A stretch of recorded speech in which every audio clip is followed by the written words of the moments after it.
Chapter 51. Acid-controlling drugs. Nursing implications. We need to look twice and be careful when we're giving this drug with people with certain underlying problems, such as fluid imbalances. We're messing with people's electrolytes with these drugs, with antacids, especially sodium. So you got to look, do they have a fluid imbalance problem? Are they pregnant? Is there renal disease? Do we have any kind of GI obstruction? Is there some underlying problem that this hyperacidity is a symptom of something bigger? Are they in heart failure? People with heart failure or hypertension should not use antacids that are high in sodium. We should use them with caution with other medications because of the many drug interactions. Most medications should be given 1 to 2 hours after giving an antacid. Antacids can cause the coat on the enteric-coated medications to dissolve prematurely, resulting in stomach upset. The whole purpose of that enteric coating was to protect the stomach. Well, if the antacids dissolve that coating prematurely, you're going to have problems. You're going to have hyperacidity. We need to give these drugs with at least 8 ounces of water to enhance their absorption. Long-term self-medication with antacids often masks symptoms of serious underlying diseases such as cancer or bleeding ulcers. These drugs are really not meant to be used for long-term problems. If symptoms remain, the person should go ahead and see the doctor, see the healthcare provider. Histamine type 2 antagonists. This group of drugs works to reduce the acid secretion of the stomach, to stop the acid from being formed, or at least decrease it somewhat. Again, we can find these drugs over the counter, but at lower doses than what's available by prescription. These are the most popular drugs for treatment of acid-related disorders, and they include cimetidine, nizatidine, famotidine, and ranitidine. The bottom line with these drugs, they suppress the acid secretion in the stomach. Overall, there are very few adverse effects with these drugs, the H2 agonists. However, cimetidine may cause impotence or gynecomastia. We may see headaches, lethargy, confusion, diarrhea, urticaria, sweating, flushing, and other effects, but they're not all that common. Smoking has been shown to decrease the effectiveness of the H2 blockers. What are the nursing implications for this category of drugs? Again, look for allergies.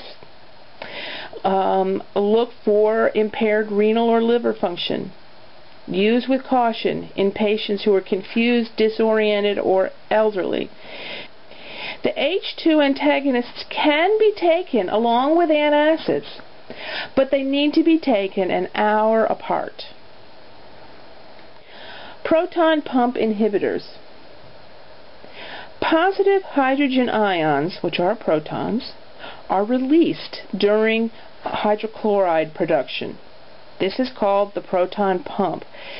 The H2 blockers and antihistamines don't stop the action of this pump. Bottom line, this group of drugs, the proton pump inhibitor, that they do stop the action of this pump, and it results in achlorhydria. Think about that. A means none, chloride, hydria, hydrogen. So it stops all the gastric acid secretion, all of it. It's temporarily blocked. In order to return to normal acid secretion, you've got to stop taking the drug. So it's total inhibition of gastric acid secretion. What do we have in this group? Lansoprazole, omeprazole, rabeprazole, pantoprazole, and esomeprazole. Well, what do you know them as? Prevacid, Prilosec, Acifex, Protonex, and Nexium. Those are all fairly common drugs, or at least most of them are fairly common drugs advertised on television.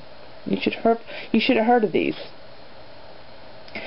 Proton pump inhibitors. They're safe for short-term therapy. Some of them have been approved for long-term therapy. Adverse effects are uncommon. But again, they can mask underlying problems. So people need to have, if they're having a serious problem that keeps going on, they need to have a workup to see, why are you having these problems? Do you have cancer? You got ulcers? Or is it just plain hyperacidity? There's also some literature that says that proton pump inhibitors are associated with a higher risk of osteoporosis. They work best often when they're taken 30 to 50 minutes before meals. Okay, let's take a few minutes to look at the non-pharmaceutical nursing implications. What can we do other than give people drugs for problems with acid, stomach acid? Well, first thing is diet. Let's look at diet. Like one of the first slides said, large fatty meals and excessive amounts of alcohol can cause problems with hyperacidity. Well, then you avoid those things. When to eat. People should avoid eating and drinking several hours before they go to bed. That's going to help with the symptoms. Because lying down, plain old gravity, whatever's in the stomach can reflux back up into the esophagus. So you just don't eat before you go to bed. Weight control. The pressure of fat in the abdomen pushing upwards on the stomach is going to cause more problems with reflux and hyperacidity.